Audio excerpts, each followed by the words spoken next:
لله رب العالمين الصلاة والسلام على خاتم النبيين وعلى آله وصحبه أجمعين أما بعد فأعوذ بالله من الشيطان الرجيم بسم الله الرحمن الرحيم قال الله تعالى في سورة البقرة وإذ استسقى موسى لقومه فقلنا اضرب بعصاك الحجر فانفجرت منه اثنتا عشرة عينا قد علم كل أناس مشربهم كلوا واشربوا من رزق الله ولا تعصوا في الأرض مفسدين. Translation.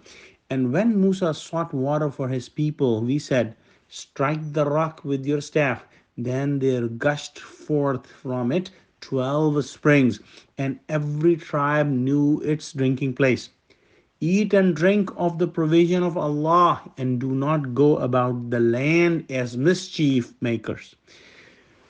In this ayah, Allah subhanahu wa ta'ala continues to mention his favor on Bani Israel. And as we have mentioned before, Prophet Yaqub alayhi salam had 12 sons, and from his sons, 12 tribes were formed from the children of Prophet Yaqub alayhi salam's sons.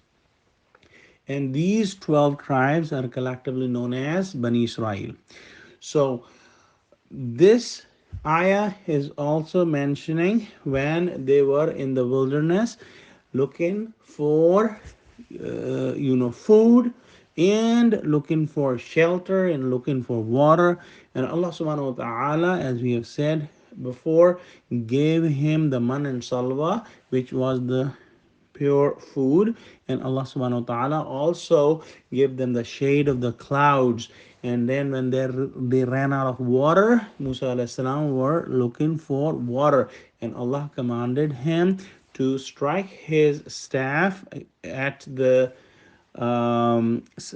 stone, and there gushed like 12 springs. Now it was a great miracle that Allah gave to Musa alayhi salam.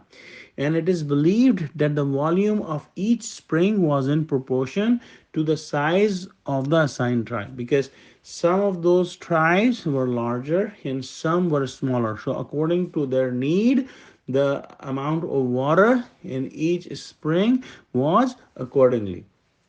So Allah subhanahu wa ta'ala gave them food and water and shade of the cloud, and Allah subhanahu wa ta'ala ordered in this ayah that do not be among the mufsidin.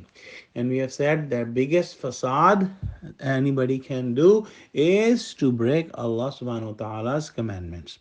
So let's pray that Allah subhanahu wa ta'ala give us clear understanding of Quran, and Allah subhanahu wa ta'ala, please never make us from mufsidin. Ameen. Wa akhiru da'wana alhamdulillahi rabbil alameen. Wassalamu alaikum wa rahmatullahi wa barakatuhu.